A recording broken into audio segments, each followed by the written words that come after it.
you're the first person that's actually thought that I was trying to play a joke on them. So that to me is the type of person that I want on the podcast, because just when we were chatting the other day on the phone, your modesty just blew me away. It's brilliant. It's what we should be like. Yeah.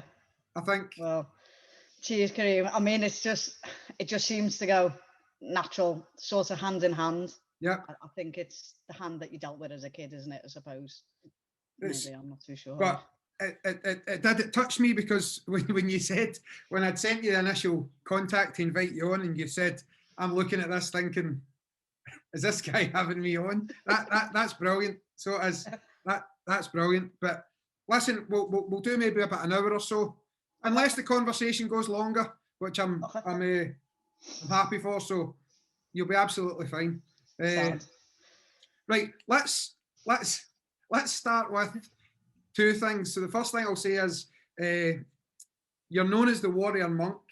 Now that was one of the first things that drew attention to you. And then as I was going through your Instagram feed, I think it was, and there was some photographs of you sitting getting your hair shaved. Obviously part of that. So let's start there, because I think that's really interesting. So how does a girl from Liverpool become a Buddhist monk? How did that happen?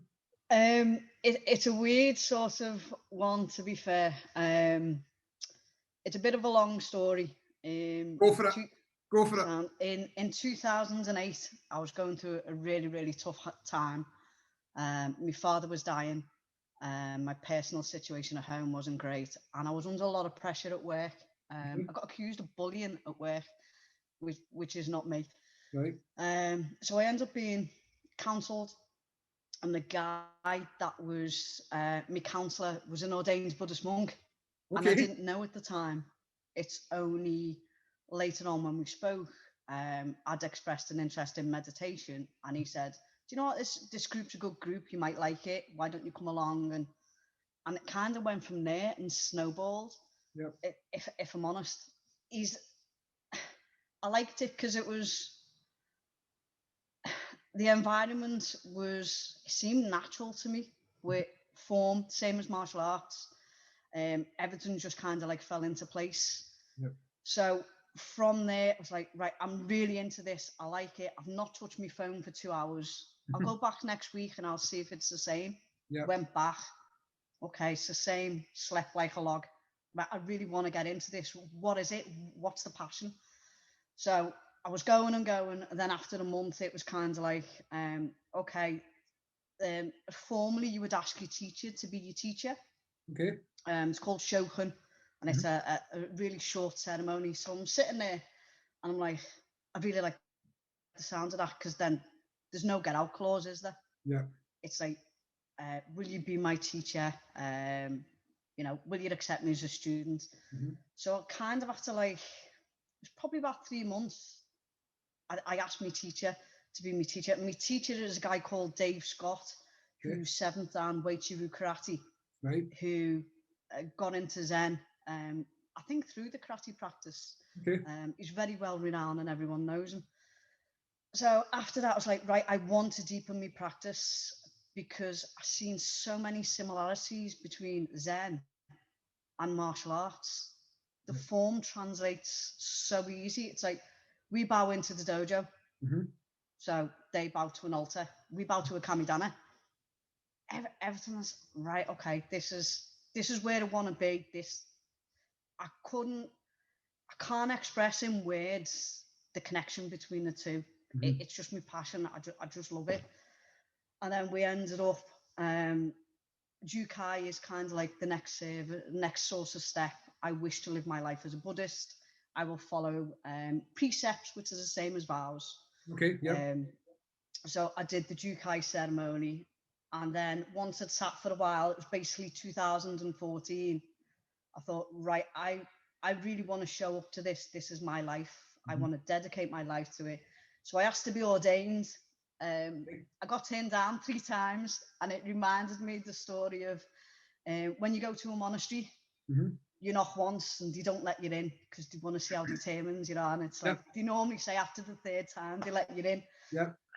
So on the third time, I'd learned how to say it in Japanese. So I goes in and I was like dead nervous, and I was like, and I said it, and he looked at me and he was like, "You really, really want to do it?" And I said, "Yeah, because it means I'm going to show up to my life. I can save my community, and there's no get out clause now. This is it. This is the deal." Yeah. And he said, "Yeah."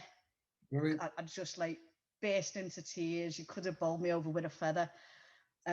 So basically, Tokido means home leaving. It's a home leaving ceremony. That doesn't necessarily mean you literally pick up sticks and move. That means you address your life. You have to wholeheartedly deal with everything that comes up, good, bad, ugly. Okay. And part of the ceremony is to have your head shaved. Right, yeah. And it's to teach you non-attachment. Okay. So I was like, yeah, sounds just there. I have my hair short anyway. So yeah, go ahead. Yeah. Dead cocky, dead arrogant. Go on. Till about a day before. And we were in session, which is a retreat. It's like 7-day retreat. And I was like, get my hair shaved. But not just shaved, like big to the bone. Yep. I was like, I can't do it.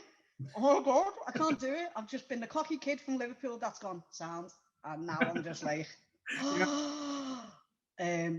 but it was beautiful. It was your head is shaved by other monks, so you kind of like routine is, you know, you go and have a shower and you put on your first layer of robe. There's 3 layers of robes. So you put on your first layer, which is a white robe, and then you go and everything's there set out for you. There was 3 of us, my friend Suzanne and my friend Keith, and we sat there and you chant, you light incense, they explain what the ceremony is about. Yeah. And then I'm sitting there and I was just like, there's no going back now. This is it. And once they start shaving, because they start with the clippers, and to make it a communal thing, everybody takes turn. Okay. So shaved, okay, I can cope with that. You know, my hair's short, that's fine. And then that's it. You lathered up, and then the owl razor comes out. Was so that? Yeah, was it it was like dead a new? emotional. Was it like a new? Okay, actually, a question before that. Were you in any way sort of? Now they say that Buddhism isn't a religion. Am I right in saying that? But it's like a set of principles, or it's not like Islam or Catholicism or Judaism or any of the main ones. What I'm trying to get to there was, were you religious before this, or was this like something that was brand new to you? As a child, I was pretty religious. I was brought up as a Catholic. Right. So I got christened, and I went to a Catholic school. And then kind of like at the age of 16, 17, my dad always said, well, you do what you need to do. If that's the religion that you want to do, then that's fine. My dad would support me, whatever. And I kind of like sort of fell away from it, just being a young teenager, kind of getting on with life, I suppose. Yeah. But when I had the counselling, the guy's name's Paul. When I was counselled by Paul, I felt a really strong connection. I felt like he really, really understood me. And then when we were talking about meditation, and he said, come to the group and try it. I think for me, because for me, the 2 sides of one coin, I personally treat it as a religion. Okay. Because I give gratitude every morning. I meditate every morning. I meditate every evening. I recite sutras. I light incense. I do offerings. I treat that as a religion for me. Yeah. It's incorporated slightly into the gym because we do moksal, and there's actually a dedicated meditation area. Right. Because, you know, everyone's mental health and well-being, especially now, is suffering. Absolutely. We created a dedicated space before lockdown that people can use just to get a little bit of peace. And I say to them, you know, at the end of the day, it's there. You do what you need to do. If you want me to guide you, I'll guide you. This is how I do it. But maybe we can find a balance that's comfortable for them. Brilliant. Without me saying, I don't expect anyone to chant sutras. Yeah. But if they want to learn, then hey, I'll teach them. I'll go, this is what we do. Fantastic. So was that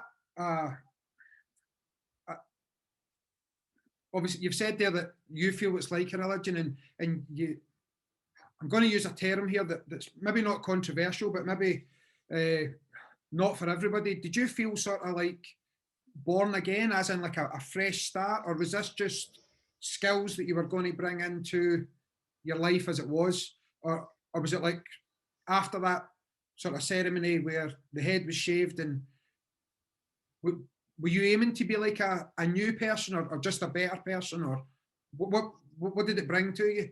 For me, I'd probably say a better person. Okay. When you sit on a cushion, you sit with me, myself, and I, and everyone's like, oh, when you meditate, it must be like so blissful. You're just kind of like there. And I was like, no, there's no scarier thought than you sitting on a cushion with your demons. Yeah. I said, and they can be really scary. Sometimes you sit and it's okay. Sometimes you sit and stuff really comes up and you're like, wow, I don't know where that come from. Mm-hmm. Cliche, I think it's helped me be a better person. It's helped me be more compassionate, more understanding, and more open. The thing with being more open is, I'll be honest, at the start, I was really, really depleted because my role as a Buddhist priest is to serve the community. Yeah. We're in a tough area. We're in Norris Green in Croxteth. Okay. Norris Green, Croxteth, L11. Yeah. It's rough, but I see that as my purpose. And at first I was trying to right, I really need to do this. And I pushed this so hard and I ended up being depleted and I was so tired and I couldn't do I couldn't teach at the dojo, always knackered. I've now learned to give it a bit of take. So as Tokado, the ceremony is beautiful and it makes you realize, yes, you are there to serve the community, but you're also there to look after yourself. So if I'm depleted, I can't help others, can I? Spot on, spot on. It's so important now, I think it's becoming so popular. Just any form of, do you know what? Actually, any form of anything that helps people with their mental health or or just their well-being, because I don't know, there's always this debate about were things as bad in the past, or are we softer nowadays, or are we more aware of it nowadays? I like to think that people have always had these problems, but now as a society and maybe a world, we're a bit more open to actually dealing with that. Yeah. So I know we've got a lot to talk about today, and we will eventually go way back. But as you were finding, not necessarily even Buddhism, but as you were finding counselling and meditation, how did that initially help you through that bad part of your father being unwell and things at home not being so good? Because everybody's got these sort of demons in one way or another. So how did the meditation and that initially help you before you took the big leap? Meditation for me personally, because I can only give you my perspective. Meditation for me is like I always describe it as a big sieve. Okay. So everything's in the pot and you sieve it, and what's important stays. So it's not a quick fix. So I meditate. I do like an hour of a morning, an hour of an evening. So I get up of a morning, and your head's jocker, or need to do this, need to do that. So through sitting and you settle. So it settles your mind. It's not a question of, I'm not going to think about that, because it's like skull cinema, isn't it? When you say, I'm going to sit still, every thought pops into your head and like, bang, bang, bang, bang. Yeah. But meditation, for me, sifts it out. That's brilliant. What's really important will stay. That's brilliant. And it's that you can then look at and go, okay, that situation made me like really, really angry, but what really was it? So I've now got the space to go, yeah, it made me angry, but I actually feel okay, so I can now address it and look at it without having them emotions attached. See, people always say that they can't not think about things, and that's one of the big mistakes that people make. They think that meditation is clearing the mind and you're sitting there and you're not thinking about it's like, right, don't think about a green frog or the first thing you think about is a green frog. Green frog. That's such a misconception, and I wish more people would initially get over that wee bump, that that's not what you're trying to do. Yeah. But I've never heard it put the way you've just put it there. It's got me thinking already about that sort of sieve analogy is brilliant. Just to give you a bit of space in your head, isn't it? About thinking how you're going to deal with anything, really. You see, you've got a lot of stuff out there with mindfulness now. Mindfulness is amazing. I love it. But it's kind of my teacher would say it's a quick fix. It's putting a band-aid on. It's putting a band-aid on a broken arm, for example. Yeah, it feels okay, it sounds. But for me, daily routine of meditation has made me really step back and look at my life. I'm really driven. And at first that was scary for me. So I'm like, right, I just want to achieve goals. I'm so driven to do an X, Y, and Z.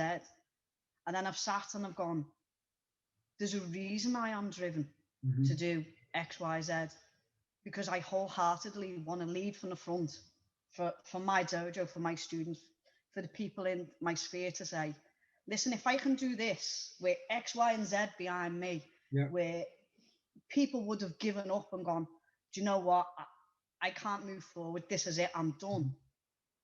Then if I can do it, the little kid from Crocky, if I can do it, then anyone can do it. It's just stepping back to look at things, but it's a difficult thing to do, where people will sit for meditating and you go, right, I've done 10 minutes, so what now? Yeah. So do another 10 minutes. Just sit as still as you can and just let whatever come up, be whatever. When it comes up, then sieve it over time, and then you'll have less stuff coming up, which will mean, for me, it's made me more open, more spacious, and as I say, hopefully more compassionate. Absolutely. It's, again, what you've just said there about mindfulness, and I would like to think that I practice mindfulness, and I like to think that sits alongside a form of meditation. Yes. And I think it's important I think it's also important, I think this about martial arts as well, that it's not just about saying this is exactly how meditation is, and if that doesn't work for you, then I think everybody's meditation is and can be different. Yes. But I love the idea of what you've just said there as well about mindfulness being, I think you're right. I think it can be a quick fix just to give yourself some headspace to then make a decision.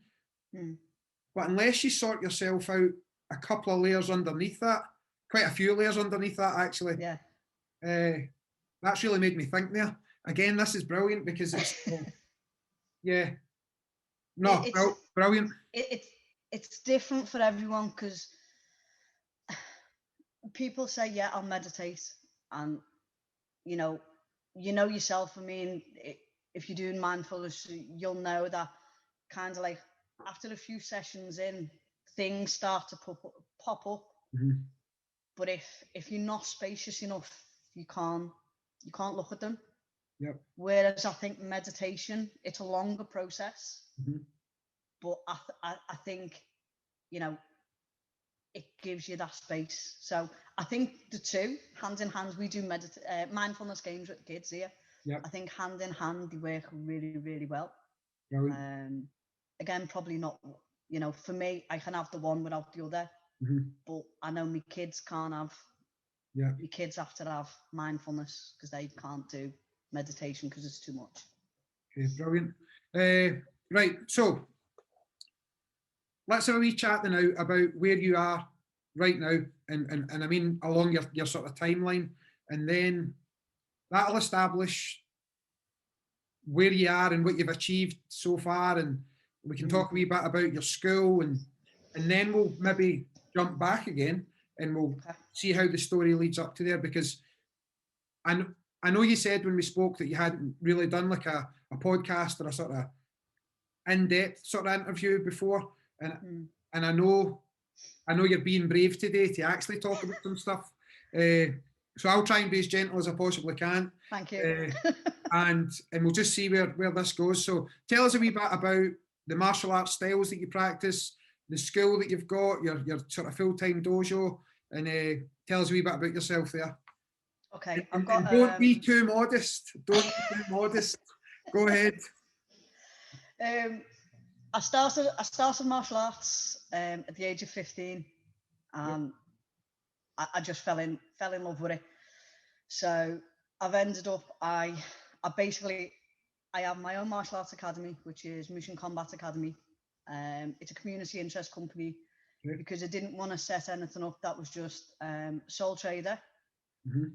My childhood is the reason I've done it. I've done it because as a kid, I feel I didn't have the help that I needed with the situation we might discuss or whatever. So I wanted to create a safe haven, a hub where kids can come, they can train, they can do martial arts, they can meditate. Or, quite a few have gone, Sue, can I talk to you? I'm kind of like anti-Sue. Kids will open up to me, maybe that they won't say stuff to the mum and dad. Yeah, of course. I helped so many kids through school, but for me, coming through the martial arts, I started with Japanese jiu-jitsu. I've done it as a self-defense class. It was, I think it was 3 months. And I was like, I'm into this, pretty good. Then that was it. The class had stopped. I was like, okay. So what do we do now? Oh, well, there's another class and it's in. Okay, sound, I'll go to that. Yeah. Dead shy, dead quiet. Just used to go, do my training, and then get off. And then at one point, it was 6 nights a week. Yeah. Kind of like purple belt level. Always known as Sue, little Sue from Crocky. No matter what dojo I went to. Yeah. And then eventually took my black belt test in the World Jiu-Jitsu Federation in 1990. Yeah. From then, it was like, right, I want to get my second on.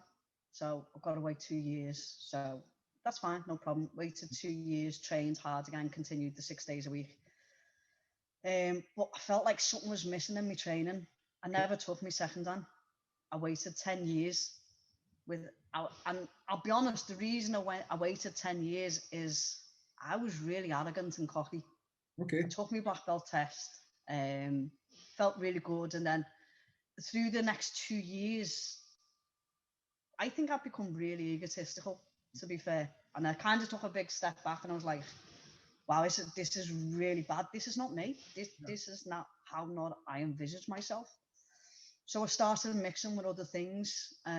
One of the first things I went to was Thai boxing. Okay.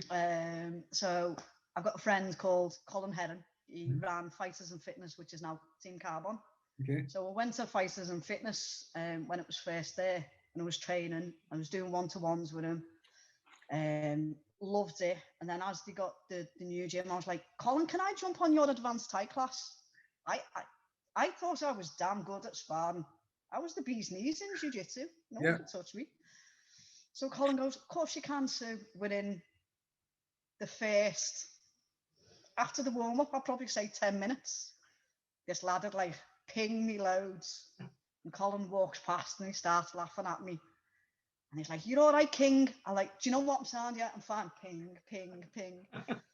And then at the end of the class, I said to him, I need to learn this. Yeah. Can I learn this? That was a really, really good ego check for me. So I stayed with Colin for about 9 years doing the Thai boxing, jumping on the MMA. I found it really, really gelled well with me Japanese jiu-jitsu. Yep. So I stayed with Colin for a long time. And then while I was there, I bumped into 2 other people. I started doing Yang style Tai Chi, similar sort of time scale, to be fair. But I wanted to do it more for form and for martial application rather than health. And I was really fortunate that the teacher I had showed me both sides. I did a screamer.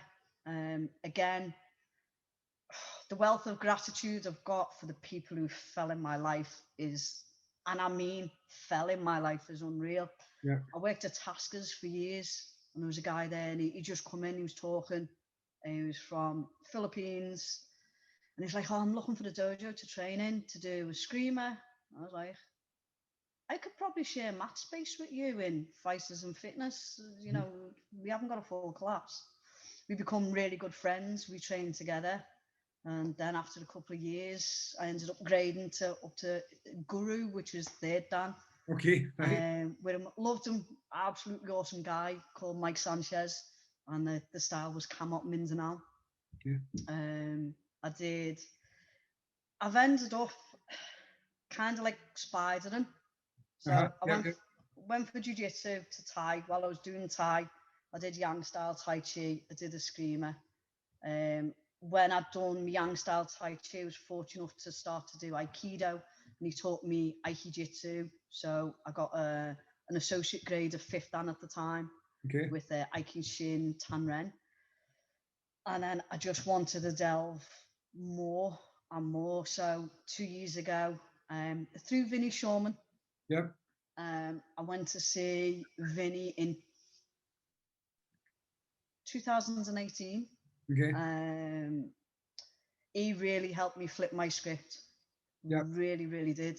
And we were talking, and he suggested somewhere, said this is a really good gym, and I went along, and 2 years have flown by. I was always like, oh, boxing? No, boxing doesn't work with jiu-jitsu. Stance is wrong. What? Is that the Four Corners? Yeah. Yeah, brilliant. Absolutely love it. The guys are awesome with me. Really, really awesome.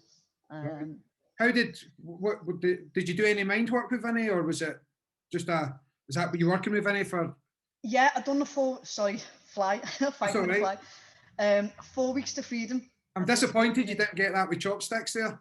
I've got none. I'll try. I'll try with a pen. I've caught 10 already today with my chopsticks, so you're lagging behind me there, so I'm disappointed. Anyway, carry on. I did the 4 weeks to freedom with Vinny, and yeah, he really. It was difficult speaking to Vinny, as like this is difficult. Yeah. If you put me on the mat with 10 lads, I'll be fine. Yeah. It's not a problem. But doing stuff like this and chatting to Vinny was like really, really difficult. But near the end of the 4 weeks, he said something to me, and I'll be honest, it's the whole sort of, you know, when a penny drops. Yeah. Yeah. He said to me, "You survived for a reason. You now need to find what that reason is." And I've never looked at it that way. Yeah. Not at all. So what he said really, really resonated for me, and it gave me the right kick up the jacksie that I needed, to be fair. Yeah. I worked with Vinny just before my 6th degree test over in the States, and just very quickly, just a couple of sessions, and obviously just had done the preparation, but just at that last minute anxiety about flying over there, and I had a bunch of students that were coming to grade and support the test, and as you know yourself, it's a fair bit of pressure having to perform in front of your own students as well. Yeah. And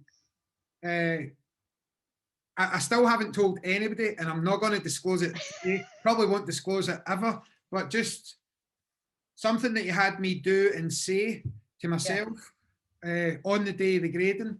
And when you look back on it, I said this because Vinny was on the podcast with me. When I look back on it, I can remember what I had to say and stuff, but I'll never forget how he made me feel.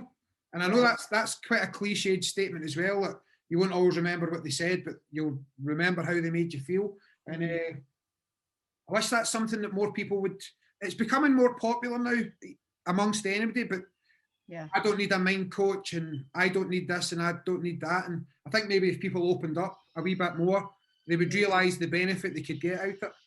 Well, Vinny actually said to me, he said, I remember messaging him, he said, "I don't think martial arts is your thing." Now, I'll be honest, at the time, I was really only teaching kids. I wasn't teaching adults much. That was left to my partner at the time. Yeah. I'd really sort of lost my way.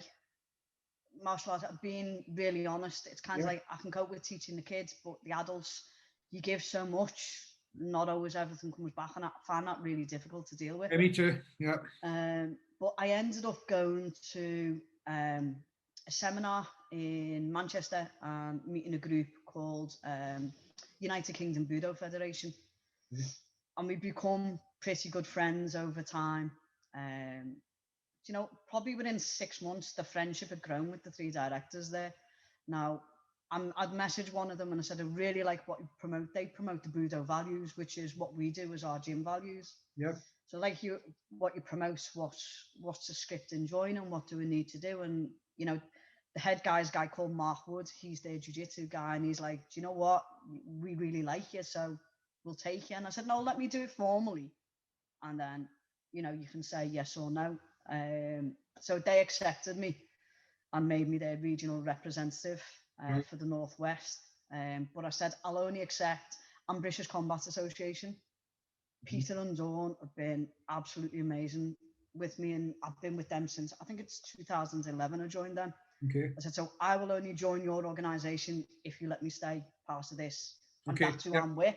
Yeah, I But I'll understand. kind Yeah. of like be dual. So we ended up training, and then training all the time. They did seminars, and I was like, teach on seminars. Then they gave me 1 year. They said, will you do the end of year seminar? I was really nervous. Loved it. Absolutely loved it, to be fair. And then last year, Mark again had messaged me and said, right, you're doing loads of training, your personal development. You know, we were doing like 5 hours a day. I have a lad that trains with me. My training partner challenges me in many ways. He's bigger than me, he's heavier than me. He really makes me up my game. Yeah. So I've managed to maintain a certain amount of training with him. And Mark said, listen, why don't you, all this training, why don't you put it towards a 7-dan test? Okay. Brilliant. And I was like, yeah, all right. So how does it work? And he said, well, it's a 7-dan, you know, and people don't, a lot of people this level don't grade. You know it yourself, stepping on a mat, doing a 6-dan grade. There's not many people do it. So I've gone, do you know what? I'll do it if you let me do a mat grade. Okay, yep. And he went, so you're 50? I went, yeah. So he went, and you're full of injuries and you want to do a mat grade? I said, yeah, well, I can stand and bang. Let me stand and bang. Yep, so yep. Let me do it. Pass or fail. I can say I've tried. Yep. So we managed to do it before lockdown last time. Brilliant. Loved it. Absolutely loved it. And I'd do it all over again. You know, it's one of those ones where you invest so much of you, and I was going to say you invest so much physically and mentally, but it's even, and I know this sounds pretty grand, but it's you just invest yourself in it. But what a feeling it gives you, just that. It rekindled my fire for jiu-jitsu, because my training partner, as I say, he's bigger, and as we're training, I'm like, oh, I can't do that. Oh my God, do you know what? I'm going to take it off the syllabus, because if I can't teach it, then I can't show it, can I? If I can't do it, I can't teach it and I can't show it. So I was literally sitting there and like, right, I'm going to take that off the syllabus. That's coming out. And he's like, you can't. You need to find a way to adapt and change. Yeah. And I've gone, do you know what? You're dead right. So we started going through stuff. By the time the grading come round, I've never felt like this in a long time. I was like, right, I want to get on the mat. I want to do my grading. I am ready to go, pass or fail. Yeah. Let's do it. Let's see how we get on. It's so, it's fueled me even more. So funny you say that, because if that was the case, none of my students would do jump kicks, and they all do jump kicks. But when I try and jump, as I always say, you're lucky if you could fit a newspaper under me. So if I took stuff out the curriculum that I couldn't physically do myself, there wouldn't be much left in it. But do you know, you've hit the point there about being able then to find a way of still teaching that, or getting that across to your students. And that's a huge role for, especially as people get more mature in age, not older, more mature in age. Then I like that. You have to find a way that you can you can still pass on what you know. You've got to. It's part of. I think that's part of our development as well. I think it's important. The only bit that kind of like grates with me with that is I'll do like I personally don't think all training is done in the dojo. So I'm a firm believer. I mean, Jordan that probably 10 to 12 month period, I would look at something and I would go, right, this isn't working on him. What do I need to change? Yeah. So I would literally try it in a dojo, didn't work. Then I'd go home and be rooting through loads of my judo books and jiu-jitsu books, looking at really, really old text to go, okay, so how did they do it years ago? How has it transitioned and changed? Okay, as a little short person, how can I change that dynamic to throw this big guy? Yeah. And I get really disheartened when I say to people, okay, how are you cultivating your mind outside the dojo? How are you taking your training? Well, I'm not in the dojo, so there's no point. No, that it's exactly the opposite. You need to live it. You need to beat it. If you want to take a downgrade, you need to show up to that downgrade, and you need to be able to stand on the mat. And if you fail, you need to say, I have done everything I can to try to get that grade. What can I change? So, you know, halfway through my 7th Dan test, I didn't think I was going to do it. I ain't going to lie. It's kind of like, I started off really, really quick pace because you're dead overexcited, aren't you? Yeah. Poor lad, I'm throwing and I'm locking and I'm just kind of like, oh, I think I'd got like 20 minutes in. I was like, I need to slow the pace down here. I need to find a way to to kind of like ignore the panel and slow things down. And then probably about an hour in, I was like, I ain't going to get through a 3-hour exam here. I am flying. I need to settle. Yeah. But I know if I'd have failed, it's been my fault for going too fast. Yeah. I should have slowed things down. Yeah. When we in our association AIMA, we grade that day when I tested for 6th degree, we had someone testing for 8th degree and 9th degree. Wow. And actually going up there and going through their forums and doing their stuff.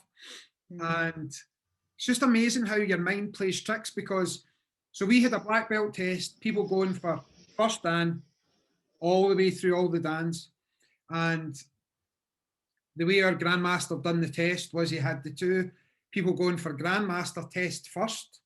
Yeah. So I was sitting thinking, oh, brilliant, he's going to go down the way, so he's going to go 9th degrees and then go down the Dans. Yeah. And this is where your mind plays tricks on you, because he didn't. So he done the 2 9th degree tests, and then he actually then invited them to join the table. All right. And then went from 1st degree all the way up to like 6th degree. So I was actually standing there watching this test for the first few hours, plodding on. And that's where, if you get up and you're not able to control yourself mentally, as you say, you start too quick, for example, and before you know it, you're goosed and you're in trouble. So it really takes a lot of mental strength, and maybe it's experience as well. Maybe it's that thing that you can get from having done it for so long. We use meditation with our Yudansha, so our senior black belts. We basically teach them how to meditate. It's in the Moksao, and then we try to develop it further. We don't push it, but it's there. Yeah. So generally on our black belt tests, the lads have got a space where they can sit and meditate to settle. Then they can warm up, and hopefully their head's in a better place. Yeah. And then carry on like. Yeah. Okay. Right. So we were here. Let's go all the way back now. And I know this is the bit of the sort of chat today that's you're maybe going to find difficult. So take as much time as you want. And I love the fact that this is like it's just a wee journey that, as I say, when we spoke, was it yesterday we spoke on the phone? I think it was. Just that it's, I think it's brave that people share their experiences. That's the first thing I'll say. And I think there's so many people that don't. ever, and it's just always up here, and they don't share that. So we've just looked at how, and again, you'll be hiding here when I say this, but how successful you've actually been, and the stuff that you've achieved is quite extraordinary. That's made even more extraordinary by how you got there. So you're saying right, but I know I'm right because it is. So the floor's yours. You can talk about anything that you're comfortable with, and then we'll take the conversation from there. So, okay. I don't really know where to begin, to be fair. I mean, if I tell you my story and how that led to me martial arts. Perfect. Yeah, spot on. So at the age of 5, I was in house fire in Liverpool. So we were in flats, like masonette sort of style flats. Yep. They were actually called the piggeries. The reason they were given the nicknames was the fire exits were blocked, the lifts didn't work. It was really bad dump, to be fair. There was kind of like 3 of them sort of back to back. Yeah. So one night we'd had a fire, basically, that raged through the flat. I was the only sole survivor. So I was, there was six people involved. Yeah. So I lost 5 of my family members. So everyone was DOA except me. Yeah. My mother was on the balcony holding me in her arms, kind of to give you a sort of view of it. So she stood on the balcony with me, the youngest child, screaming for help. No one could get in, no one could get out. So I was the only one that come out. It turns out years later, I found out when I was like 16 that she'd sacrificed their life for me. So I was bullied at school because I'm covered in skin grafts. So I'd gone from kind of like a really traumatic childhood. I was bullied. I'm probably covered in about 60% skin grafts. Me ears. Everyone thinks it's a cauliflower ear, so I'll go with that.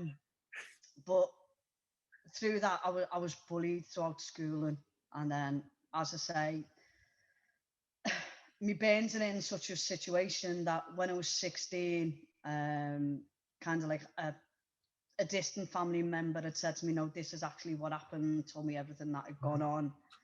And he said, the way your burns a situation, he said, what happened is she knew there was no way out.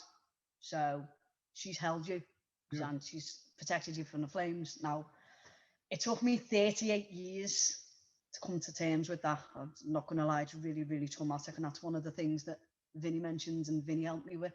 Yeah. And, you know, when he said to me, you survived for a reason, I've gone, do you know what? Yeah, and I need to show up to that now, because if there's a day in my life that I don't show up to that, her sacrifice was for nothing. So coming through school, through the bullying, I never had there was no counselling for, you know, when I was a kid, that was unheard of. Yeah. So it was difficult for me coming through school. My dad brought me up. You know, he's passed on now. I love my dad, but it was a really, really strict upbringing. From the age of 6, my dad was disabled. I had to, my schooling was go to school, come home, cook for my dad, clean for my dad, put my dad to bed. I never had what other kids had, but I thought that was normal. That's kind of, that's what you do. It was only one day, like the kids are like, oh, well, we're off to Colomenty, but I can't go because I'm looking after my dad. Well, that's unusual. Is that what you do? And it wasn't different for me. I thought every kid did that. Yeah. So as I've come and I've learned martial arts, and my dad hated it. When I went to the self-defense school, as I say, I was 15 at that time. And he was like, I don't want you to go. And I was like, but it's something I really want to try. I want to have a go at. But because it took me away from the home life. So my day was go to school, deal with school whatever way I could, to come home. It's still all in my head. And then cook my dad's tea, sort my dad out. Then I would go to training. Then I'd come back 9:15. I'd put my dad to bed, make sure he's okay, and the whole day would kind of like routine again. As I've come through, my family's a small family, but my family didn't really get on. There was lots of nitpicking and stuff all through my childhood. But over the years, you know, I've lost family members through cancer and leukemia and stuff like that. So I've gone, right, okay, these people were in my life and they were very significant people. I didn't realise till I was much older, till I was like in my 30s, 40s. I've not realised how much these people meant to me. When they say in Buddhism, they say time swiftly passes by and opportunities are lost. Do you know what? There's no greater saying than that. And the fact that, you know, as I say, my ma sacrificed their life to give me mine. So if I don't show up on a daily basis, then I can't not do it. I've got to, and I've got to lead from the front. I've got to say to the kids who come to my club, this is what's happened to me as a kid. I've come through, I've had a traumatic experience, I've been bullied, you know, I've had trauma in work, I've had difficulties with my dojo my whole life. We can get through. We can. We just need to step back and go, do you know what? I understand that, but I can't flip that script. It's just your attitude to do it. And if I don't push that to my kids, then I feel I'm not showing up. I'm not saying to my kids, do you know what? It can be okay. Just a bit of trust, a bit of faith in yourself, not faith with people. I wonder why it takes that for people to have that feeling that you've got, that we shouldn't be missing these opportunities, because as you say, life just goes, and it's because we take it for granted. It's because we think the people who are around us are going to be there for years. They're not. And I'll be honest, this planet, I can't even say it, pandemic.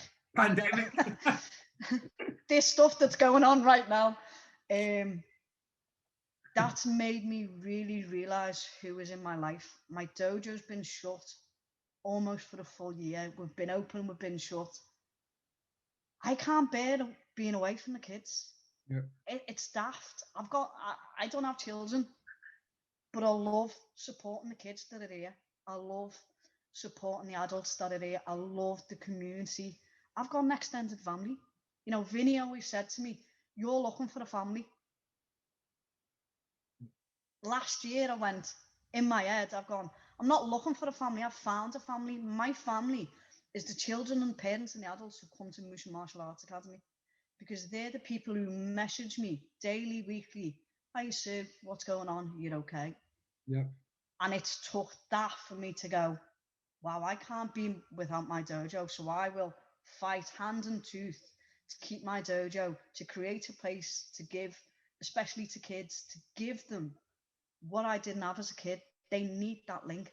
That's got to be there. If I don't do that, then I feel I've wasted my time. It's daft. I feel it's my purpose. I feel this probably sounds really pretentious. Not at all. Go ahead. I feel it's my purpose to change someone's life. That's why I try to push from the front. That's why I try to inspire, believe, achieve is one of the mottos. And I'm really passionate about that. I think that's so important, not just as a teacher, as a friend, as a role model. You know, I don't want to say a female role model, because I'll be honest with you, I don't see gender in martial arts. That's just my personal opinion. If like my training partner, if I can't do something, I will find a way. And that's just the difference in dynamics, and it's to learn to overcome, isn't it? So I'll find a way. You're I'm taking, give me a wee minute here. Your experience as I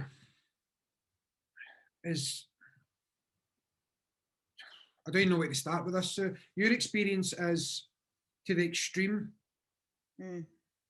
even people when they recover from an illness, for example, Yeah. and then there's a stage where they think to themselves, I was so lucky to be here. I'm going to go and live my life now.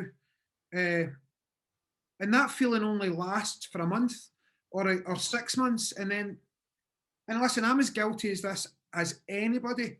I've had moments in my life where I've thought, right, okay, I've got over this. I'm going to grab this life by the sort of collar, and then in 6 months you're back to your own bad habits and stuff. What you're doing, that, and again, here comes another compliment. So get ready. That bravery's unbelievable.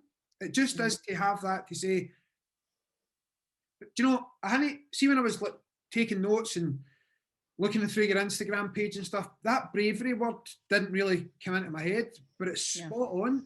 What you're doing to lead the life that you're trying to lead now is exceptionally brave, and you're doing it for all the right reasons. I just wish more people could, do you know, like, I'm like, oh, come on, guys, like, just, but I'm talking to myself there as well. I'm absolutely talking to myself that well, why do people do that? You're in a great position to say to people, don't do this, like, really go and live your life and go for it. But why do people fall away? Why is that?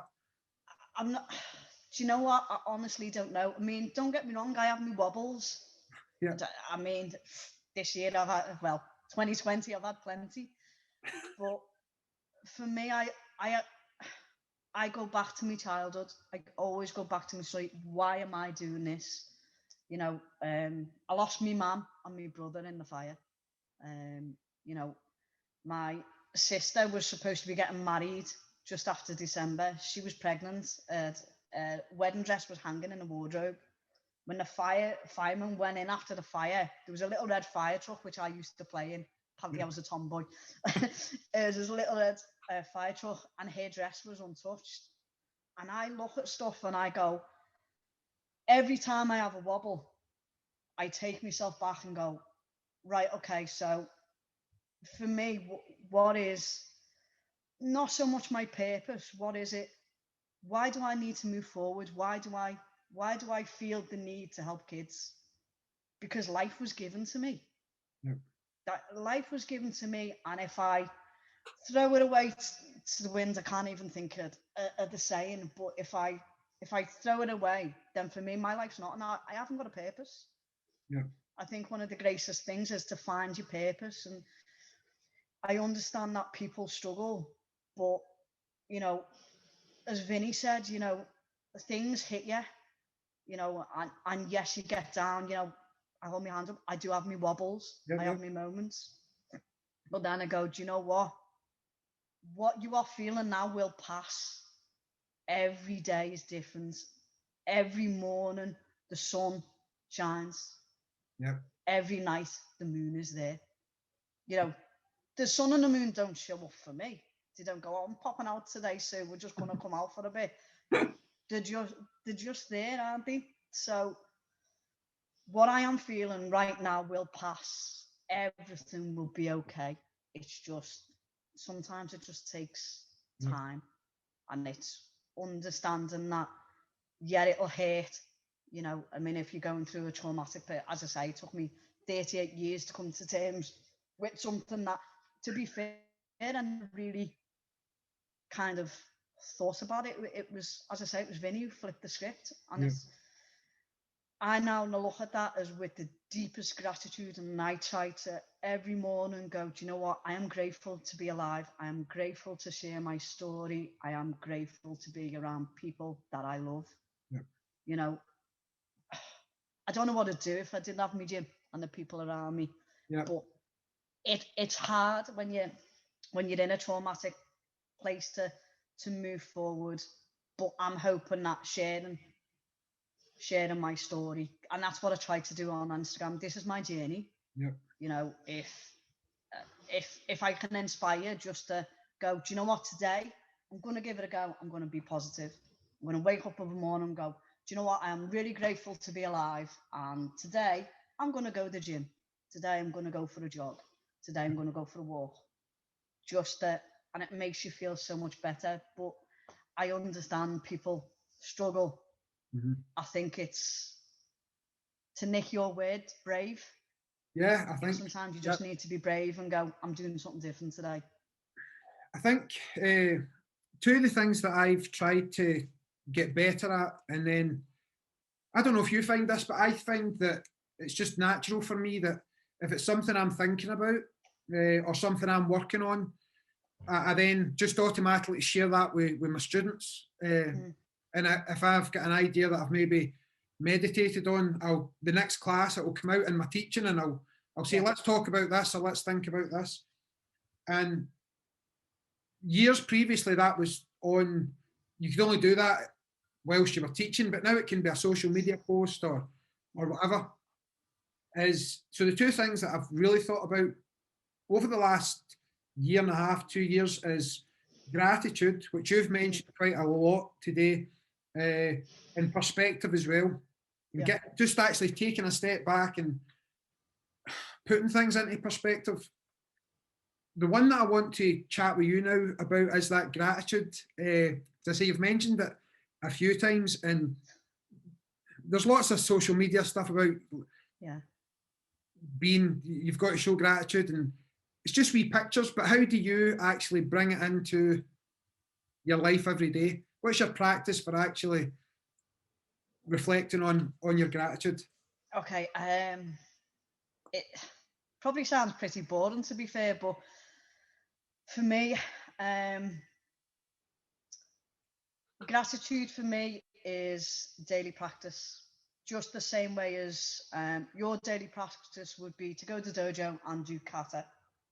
So my daily practice is, I get up every morning and the first thing I do is like, right, I am grateful to be awake. Today I'm going to be as positive as I can, and then I'll sit and meditate for an hour. I'll do half hour sitting, then stretch my legs, then another half an hour. Okay. And then I'll look at that, I go, do you know what, I'm grateful to have the dojo, so I'll go to the dojo today. So I'll come to the dojo, I'll do a bit of training, I'll go back home. I find routine kind of like makes me aware of gratitude. And it's simple things like, I'll make a brew and I'm like, well, it's really cold outside, I'm really grateful to have this hot drink today. So I know it sounds silly. No, it doesn't. But I think gratitude is abundant, but I think we take gratitude for granted. Yep. We have to think something good has got to come to be grateful. It doesn't have to be good. You know, I am grateful that I've learned to understand why my mum sacrificed her life. Mm-hmm. As harsh as that sounds, as kind of like, you know, it's difficult. I mean, I did a little podcast intro yesterday, and my mate said to me, that sounds so sad. I was like, I need to show you the video. I'm actually laughing and smiling, but it's an audio. And he said, no, it sounds so like, and I was like, I can't express in words how grateful I am for this opportunity. So I don't look for it every day. So I'll get up, I'll give gratitude to the universe. I'll meditate. I'll come to dojo because I'm grateful to have the dojo. I'll phone people or I'll message people because I'm grateful to have them in my sphere. I'll do what for me is natural, but people go, no, I have to think about doing that. No, but you don't have to think about that, to be fair. Just step back and look at what you've got in your life. And I don't mean I've got a house, I've got a Porsche, I've got a that's not gratitude, you know. Grace, you know, if someone wants them, then sound. I've got a roof over my head, I've got a dojo, I've got a life. I'm living my life. I've got people around me. That's gratitude. Not physical objects that you can touch. But it's a weird one. I just think people think gratitude is, I've won tenner on a scratch card, I'm dead grateful. That's not gratitude. Come on. I hear you. it's the kids and the adult students that you have. Look, what's your, and again, this is an opportunity because it's not just your own students that you're sort of touching with this sort of conversation. It's anybody that watches or listens to the podcast. But what would your number one lesson be? And again, obviously, it doesn't have to be like a physical lesson, but what would your number one physical thing you want to pass over to your students, to the members of your dojo? And then obviously that message goes out on this podcast or to anybody that might listen to this. Or what's that one thing you want to give people? I would probably say show up to your life wholeheartedly, without question, without reserve. So if you want to do something, then you need to find a way to do it. You know, far too many of us will go like, I mean, when I was going for my first Shodan test, I got to purple belt. We do a move called shoulder wheel. Yeah. It's kind of sort of over the top, like a Russian dance sort of thing. But we originally learned it standing up, and obviously I'm a little shorty and everyone was bigger than me. And I remember I was on the mat and I was just like, my instructor at the time was a guy called John Hines, and I was like, I can't do this. And he was like, look, Sue, let's break it down. I said, and no matter how much he broke it down, in my head, I can't do this. No matter what he said, how patient he was, that's all I kept saying to him. And I stormed off the mat. Yeah. I threw a proper childish thirsty fit. Stormed off the mat and went to changing rooms. And he followed me, come out. And I went, what do you mean you can't do it? I can't do it. I can't physically do it. I don't understand it. I was like, so you're going to give up? So you trained for 3 years to get to this level because you couldn't do one thing, you're going to give up? Everything's just, that's it, done. And I've gone, no, I'm going to prove you wrong. I'm going to do it. So show up to your life wholeheartedly, without question. If you want to do something, you find the way to do it. You should have the desire to do it anyway, because you thought about, I want to do it. I wanted to be a black belt. I wanted to take my second dan in 2 years. Didn't take it because I was cocky and I was arrogant. 10 years later, I got forced to take it on the mat. I got told, right, King, you're grading now. And I was like, no, I'm not. And he's like, no, you're grading now. Got through the grading, then took fourth dan. I was awarded, graded fifth. I was awarded sixth. I graded for seventh. And every time I stand on the mat, I say, I wouldn't do anything or ask you to do anything that I wouldn't do myself. Yeah. But all I ask you to do is, if you want to take yellow belt, orange belt, black belt, whatever, that you do everything you can, you show up, you want to do it. If you want to learn to meditate, you don't sit for 10 minutes and go, oh, that's it, I'm done now. So I've done that, what do I do next? Mm-hmm. No, you do it. You know, I'm fortunate enough to have had and still have amazing teachers around me. You know, one of them was teaching me, was teaching some movements with the bokken. And there was a couple of people in the class, so I'm doing my movements. And if he says, cut straight down, I will stand there till the cows come home. And I will cut straight down, because he's told me to do that. And I understand, as a martial artist, repetition is important. Yep. Others in the class go, right, I've done that 10 times now, so what do I do? That's not showing up to your life, wholeheartedly. That's ticking a box. I've done that now. I'll move on. You need to, I can't express the importance of it. Show to your life, live your life, be fully present. Yeah. Then that will open up your gratitude. It will open up your heart.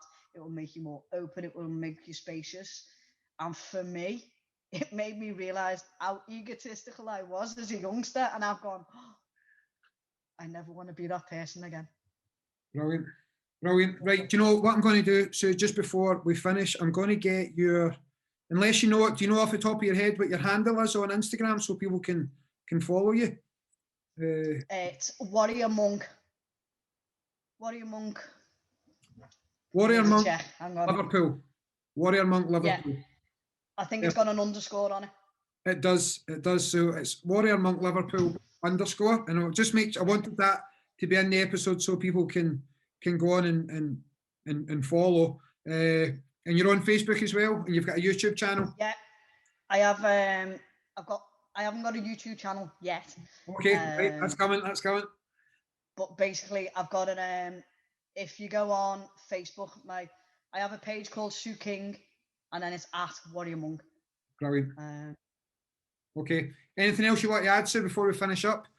Listen, when I spoke to you, I told you this was going to be a fantastic episode, and I told you would come across fantastically well, and I promise you that you absolutely have done.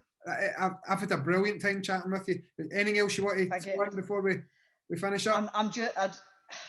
Do you know what? I'm just really, really grateful for the opportunity. As I said, when you first messaged me, I really thought, what's this?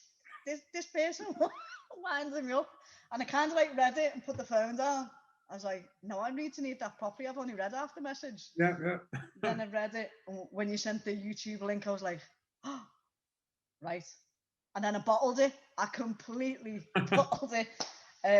So to be honest, I just want to say a really heartfelt thank you for giving me the opportunity to showcase this, and you know, I'm really grateful, like proper, really, really grateful. Oh, honestly, please, it's been my pleasure.